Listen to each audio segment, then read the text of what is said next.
ভয়ঙ্কর এই দৃশ্য, কার্যত গা শিউড়ে ওঠার মতো দৃশ্য। অল্পের জন্য দুপার প্রাণে রক্ষা পেল স্থানীয় বাসিন্দারা। দেখছেন সেই মুহূর্তে ছবি, কার্যত গাড়ি কিন্তু উদ্ধার করতে এসে পাল্টে হয়ে গেল এবং স্থানীয় বাসিন্দারা তারা কিন্তু সেই সময় সেখানে মজুদ ছিল এবং অল্পের জন্য বড় সড়ো দুর্ঘটনা থেকে রেহাই পেল। ঘটনাটি ঘটেছে সাঁইথিয়া থানার অন্তর্গত আমোদপুর এলাকার ঈশ্বরপুরের কাছেই ঘটনাটি ঘটেছে। সাইরাপাড়া এলাকা, এই সাইরাপাড়া এলাকায় ঘটেছে। যেটা জানা যাচ্ছে, এই যে সিউড়ি কাটুয়া রাস্তা, এই রাস্তায় একটি লরি সেটি নিয়ন্ত্রণ হারিয়ে একটি দোতলা বাড়িতে ধাক্কা মারে এবং কার্যত দেখতে পাচ্ছেন যে শাটার, বাড়ির শাটার, লোহার জিনিসপত্র ভেঙে দুমড়ে মুচড়ে ঢুকে গিয়েছে এবং দোতলার নিচের দিকটা, নিচের অংশটা সম্পূর্ণভাবে ভেঙে গিয়েছে এবং এখানে যেটা জানা যাচ্ছে একটি হার্ডওয়্যারের দোকানও রয়েছে এবং সেই সময় দোকান বন্ধ ছিল এবং অল্পের জন্য বড় সড়ো দুর্ঘটনা থেকে রক্ষা পেল স্থানীয় বাসিন্দারা। এবং এই দোকানে যারা মালিক রয়েছেন তারা জানাচ্ছেন যে ঠিক সেই সময় দোকান বন্ধ ছিল এবং সেই সময় এই ভয়াবহ দেখতে পাচ্ছেন একদম দুমড়ে মুচড়ে গেছে, বাড়িটি ভেঙে গিয়েছে। দেখতে পাচ্ছেন চারিদিকে কার্যত বাড়ি ফাটল ধরে গেছে। ভয়াবহ সেই দৃশ্য, নিয়ন্ত্রণ হারিয়ে এই লরিটি কিন্তু এই যে বাড়ি, দোতলে বাড়ির নিচে ঢুকে পড়ে এবং যেটা জানা যাচ্ছে হার্ডওয়্যারের দোকান, এই হার্ডওয়্যারের দোকানেই ঢুকে পড়ে। সিউড়ি কাটোয়া রাস্তা আমোদপুরের ঈশ্বরপুরের কাছেই ঘটনাটি ঘটেছে, সাইরাপাড়া সেই জায়গাতেই ঘটনা ঘটেছে এবং এইভাবেই কিন্তু বড় বড় যে ইটের চাং সেগুলো কিন্তু পড়ে রয়েছে চারিদিকে। সেই ছবি দেখাচ্ছি। বাড়ির মালিক জানাচ্ছেন পুরো বাড়িটাই ক্ষতি হয়েছে, নিচের অংশটা তো কার্যত ভেঙে গিয়েছে, চারিদিক বাড়ি এইভাবেই কিন্তু ভেঙে পড়েছে, ফেটে গিয়েছে বাড়ির দোতলা বাড়ি। এই বাড়ির ব্যাপক ক্ষতি হয়েছে এবং এই ঘটনার খবর পেয়েই সাঁইথিয়া থানার পুলিশ ছুটে আসে এবং পুরো পরিস্থিতি নিয়ন্ত্রণে আনে। বুঝতেই পারছেন ভয়াবহ সেই দৃশ্য এবং ছবি দেখেই বুঝতেই পারছেন যে কতটা ভয়ঙ্কর এই ঘটনা ঘটেছে।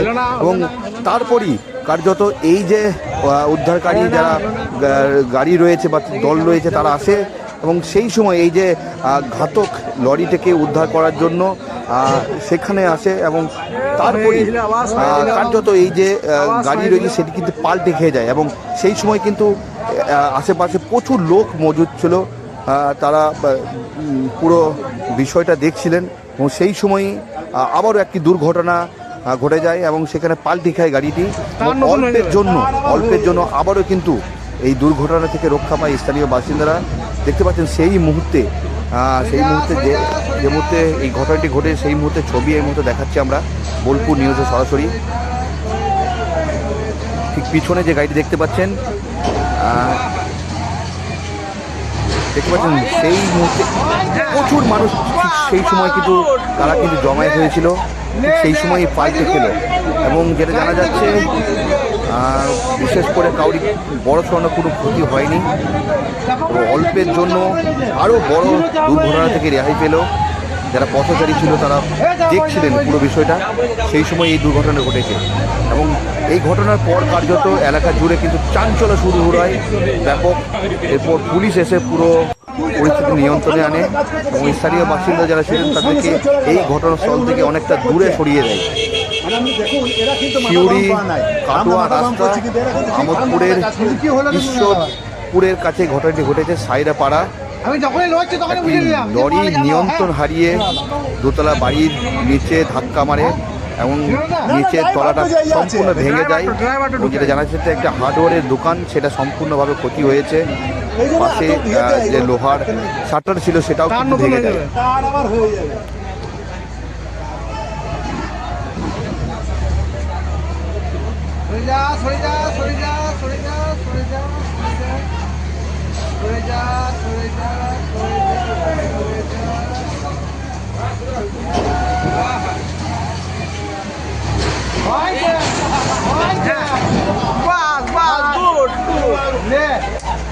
দেখ ভাই, দেখুন গাড়িটা দেখুন,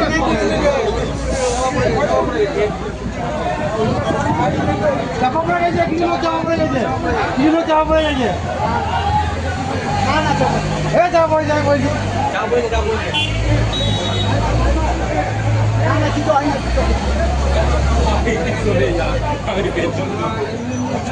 ঘটেছে তখন বাজবে 5:30 থেকে 5:45। কি দেখলেন এতে? এসে দেখলাম যে একজন ফোন করলো যে এরকম ব্যাপার, দাদা এসো তাড়াতাড়ি, একটা দুর্ঘটনা ঘটে গেছে। তো একটা মোহাম্মদ বাজার না সিউড়ি থেকে আসছিল একটা ডাম্পার, বেপরোয়া ভাবে এমন ভাবে চালাচ্ছিল যে একটা বাসকে ক্রসিং করতে গিয়ে, সন্তোষী বাস ফার্স্ট বাস যেটা 5:30টায় যায়, এই বাসটাকে সাইড দিতে গিয়ে বেপরোয়া ভাবে ও অ্যাডভেস্টারে, আমার দাদার যে অ্যাডভেস্টার দোকান আছে মানে ঘোষ হার্ডওয়্যার, সেই অ্যাডভেস্টার ভেঙে আমার দোকান ঘোষ এন্টারপ্রাইজ, আমার দোকানের শাটার ভেঙে, পিলার ভেঙে আমার একটা বর্দার মানে ঘরের ভিতর ঢুকে পড়ে, নিয়ে ডাম্পারটা পাল্টে মেরেছে। এখন বিশাল অনেক টাকার ক্ষয়ক্ষতি হয়ে গেছে। কত পরিমাণ তা পরিমাণ মোটামুটি 12 থেকে 15 লাখ টাকা। আচ্ছা, এখন কি চাইছেন? এখন কি চাইছি বলতে, আমরা পুলিশ ফাঁড়িতে ডিউটি করে গাড়িটাকে পুলিশ ফাঁড়িতে আছে, আমরা চাইছি যে আমাদের ক্ষয়ক্ষতিটা তুলে করে ভালো হয়, কোনো ঝুট ঝামেলায় বা ইয়েতে যেতে চাইছি না, এটাই আমরা চাই। কিভাবে মানে কি অনুমান করছেন কিভাবে ঘটলো এই কথা? অনুমান বলতে ড্রাইভার মানে হয় চোখ লেগে গিয়েছিল, নইলে হয়তো মদ্যপান করেছিল, দুটোর মধ্যে একটা হবে। এবার যেহেতু আমরা ড্রাইভারটার মুখোমুখি হতে পারিনি, পুলিশ এসে ড্রাইভার এবং খালাসিটাকে মানে বের করে নিয়ে যায়। ড্রাইভার খালাসি বোধহয় গুড়ি মেরে যাই হোক কোনো দরজা ফরজা দিয়ে বেরোয়, সেই পজিশনে আমি আসিনি। আমি যখন ড্রাইভারটা যখন খালাসিটাকে পুলিশ ফাঁড়িতে ভর্তি মানে নিয়ে যাই, তারপর আমার এসে দেখি যে আমাদের এই দুর্ঘটনা ঘটে গেছে। এখন কি চাইছেন? এখন চাইছি, আমরা পুলিশ ফাঁড়িতে গেছিলাম, তো আইসি বলেছেন যে গাড়ির মালিককে ডাকছি, তার ইন্স্যুরেন্স করা আছে বোধহয়, যদি ক্লেম পাওয়া যায় তো ভালো, নইলে ড্রাইভার মালিককে ডেকে নিয়েছে আমাদের যেটা ক্ষয়ক্ষতি হয়েছে এটা যাতে দেয় সেই ব্যবস্থা করছি। আপনার নাম? আমার নাম ভালো নাম চিরঞ্জিত ঘোষ, আমাকে লালু ঘোষ বলে চেনে, তার নাম আমার লালু। জাস্ট গাড়ি বেফালতু চালিয়ে এসে আমাদের এইখানে পুরো 3খানা বাড়ি, আমাদের 3 ভাইয়ের রাস্তা একদম ক্ষয়ক্ষতি যা করে গিয়েছে, অ্যাড্রেসটা নিয়ে একদম বাড়ির ভেতরে গিয়ে ডাম্পার ঢুকে গেছে, রোড ডাম্পার পাথর এবং সহ, এবং ইয়ে করে একদম অ্যাক্সিডেন্ট করে ঢুকে যায়। বেফালতু গাড়ি যে রাত চালিয়েছে ড্রাইভার। আপনারা পুকুরে দেখেন না দোকান থেকে এসে দেখেন? আমরা ভোরবেলাতে হয়েছে জিনিসটা। ক্ষয়ক্ষতির পরিমাণ ক্ষয়ক্ষতির পরিমাণ প্রায় ধরুন 15 লক্ষ টাকা বটে। দুখানে বাড়ি একদম ডাম্পার সহ ঢুকে গিয়েছে, এবং সবাই অ্যাডভেস্টার সহ 2 লক্ষ টাকার অ্যাডভেস্টার ভেঙে একদম ইয়ে করে গিয়েছে। এখন কি চাইছেন? এখন চাইছি আমরা ক্ষতিপূরণ। আপনার নাম? আমার নাম গৌতম ঘোষ, আমার ভাইয়ের নাম ঘোষ হার্ডওয়ার্ক, আমার ভাইয়ের নাম ঘোষ এন্টারপ্রাইজ চিরঞ্জিত ঘোষ, এবং তার বড় দাদা হচ্ছে প্রদ্যুৎ কুমার ঘোষ। এতটা ক্ষতিগ্রস্ত কি বলবেন? কি বলবো, আমরা তো বলেছি মালিক আসছে, সন্ধ্যেবেলা পর্যন্ত পুলিশ দেখে গিয়েছে, সাহিত্য থানা পুলিশ এসেছিল, আমাদের আমুদপুরে ফাঁড়ি পুলিশ ছিল, পুলিশেও সহযোগিতা করেছে।